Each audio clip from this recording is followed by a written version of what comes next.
राजीव रंजन जी, तय होनी चाहिए ना जिम्मेदारी। आपने पूरी बात सुनी एक बहन की जिसने अपने भाई को खो दिया।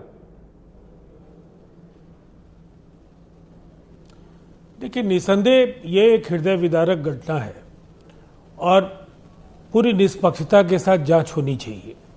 लेकिन मैं अपना जवाब दो हिस्से में आपको देना चाहूँगा। एक तरफ जिन परिवारों ने अपने किसी सदस्य को खोया है, उनके लिए पूरे देश की संवेदनाएं हैं और ऐसी घटनाएं ना हो, ये कहीं ना कहीं जरूर सुनिश्चित किया जाना चाहिए। लेकिन दूसरा तथ्य ये है कि क्या कुछ कहा गया इन मौतों को लेकर के, जांच से उसकी पूरी तस्वीर स्पष्ट होगी। इसलिए कई बार कई विरोधाभासी तथ्य भी उभर करके आते हैं और आपने देखा होगा हरियाणा में जिस तरह से एक वरिष्ठ आईपीएस अधिकारी की आत्महत्या के बाद एक दूसरी आत्महत्या हुई और उसके बाद पूरी तरह से वो प्रकरण जो है वो दूसरी दिशा में जाता हुआ दिखा।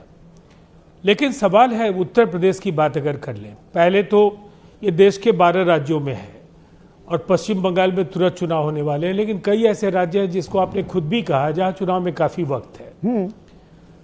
तो ये बिहार वाला तो चलेगा भी नहीं कि इतनी जल्दबाजी में क्या कराने की जरूरत थी। एक निर्धारित समय सीमा के अंदर है और अगले वर्ष 2027 में यूपी के चुनाव होंगे।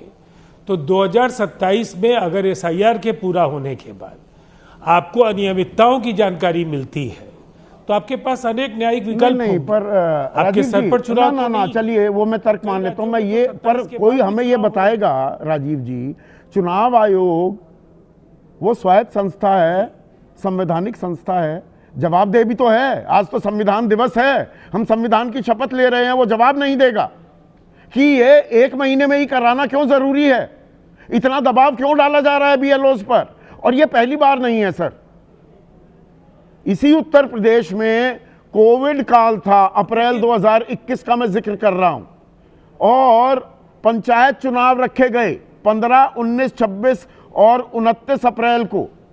और Uttar Pradesh primary teachers association का दावा है कि 1621 टीचरों की मौत हुई थी। ये मीडिया ने भी कवर नहीं किया। आदमी की जान बहुत सस्ती हो गई है क्या भारत में? छोटा मोटा कर्मचारी मरता रहे, चुनाव आयोग घर भी नहीं पहुंचा। मुझे जानकारी नहीं है